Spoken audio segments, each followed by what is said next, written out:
Konaseema మలికిపురంలో blow out ఆరడం లేదు. దాదాపు 20 గంటలుగా మంటలు ఎగిసిపడుతూనే ఉన్నాయి. ఓఎన్జీసీ గ్యాస్ లీక్ తో నిన్నటి నుంచి బ్లో అవుట్ అయింది. 100 అడుగులకి పైగా భీకర అగ్ని జ్వాలలు ఎగిసిపడుతున్నాయి. కొబ్బరి చెట్లు, ఇళ్ళు ఖాళీ చేసేశారు జనం.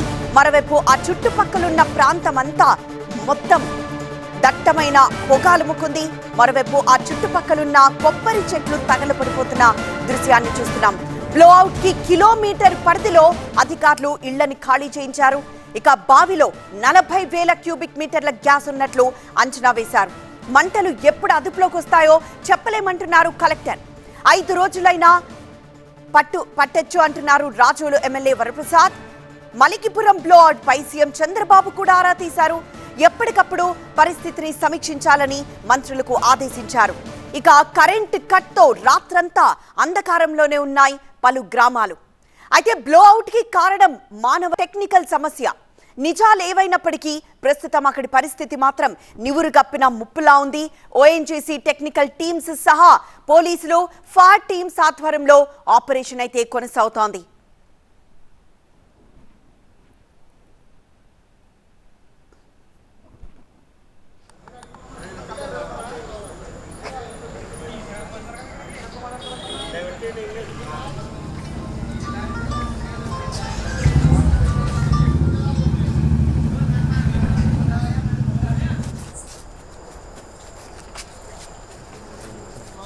టీవీ9 స్క్రీన్ మీద మనం 2 దృశ్యాలు చూస్తున్నాం. ప్రమాదానికి ముందు ఆ ప్రాంతం ఎలా ఉంది, ఇప్పుడు ప్రస్తుత పరిస్థితి ఎలా ఉంది, బ్లోఅవుట్ తర్వాత సిచ్యువేషన్ ఎలా ఉందో మనం చూస్తున్నాం. ప్రమాదానికి ముందు అంతా సవ్యంగా సాగుతోంది. అక్కడ మెకానికల్ అండ్ టెక్నికల్ ఇష్యూస్ ఏవీ లేకుండా అంతా సవ్యంగా సాగుతోంది. ప్రస్తుతం మనం చూస్తున్న ఆ ప్రాంతమే ప్రమాదానికి గురైంది. ఆ ప్రాంతంలోనే బ్లోఅవుట్ స్టార్ట్ అయింది.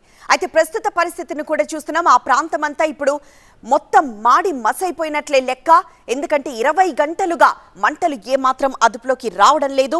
ఇంకా ఎన్ని రోజులైనా పట్టొచ్చు. ఇక ఎమ్మెల్యే అయితే ఏకంగా 5 రోజులు కూడా పట్టొచ్చు అంటున్నారు. సో కలెక్టర్ కూడా దీనిపై ప్రస్తుతం ఎప్పటికీ ఈ మంటల్ని ఆర్పచ్చు అన్న విషయంపైనే ప్రస్తుతం అధ్యయనం చేస్తున్నట్లు తెలుస్తోంది. అక్కడి అధికారులతో మాట్లాడుతున్నారు. ఆ చుట్టుపక్కల ప్రాంత ప్రజలందరినీ ఖాళీ చేయించేశారు. సుమారు ఒక 10 కిలోమీటర్ల దూరంలో ఉన్న ప్రజలందరినీ అక్కడ ఖాళీ చేయించారు. అయితే మరో పాసర్లపూడిలా మలికిపురం బ్లోఅవుట్ కనిపిస్తోంది. ఆకాశాన్నంటేలా అగ్ని జ్వాలలు ఎగిసిపడుతున్నాయి. సైరన్ సౌండ్ కన్నా వేగంగా మంటలు 100 అడుగుల పైగా చెలరేగుతున్నాయి. దాంతో పొగ మేఘాలు కిలోమీటర్ల మేర కమ్మేశాయి. ఇక కరెంటు సరఫరా నిలిపివేయడంతో సమీప గ్రామాలు చీకట్లో మగ్గాయి. జనం బిక్కుబిక్కుమంటూ జాగారం చేశారు. ఓఎన్జీసీ ఎక్స్పర్ట్స్ టీంలు, అధికార యంత్రాంగం ఎంత ప్రయత్నించినా గ్యాస్ మంటలు అదుపులోకి రావడం లేదు. ఓఎన్జీసీ డ్రిల్ సైట్ దగ్గర బావిలో 40,000 క్యూబిక్ మీటర్ల గ్యాస్ ఉబికొస్తోంది. సీఎం చంద్రబాబు ఎప్పటికప్పుడు పరిస్థితిని సమీక్షిస్తున్నారు. సహాయక చర్యలను ముమ్మరం చేయాలని అధికార యంత్రాంగాన్ని ఆదేశించారు. ఇక మంత్రులు అచ్చెన్నాయుడు, వాసంశెట్టి సుభాష్, జిల్లా కలెక్టర్ మహేష్ ఎప్పటికప్పుడు మానిటరింగ్ చేస్తున్నారు.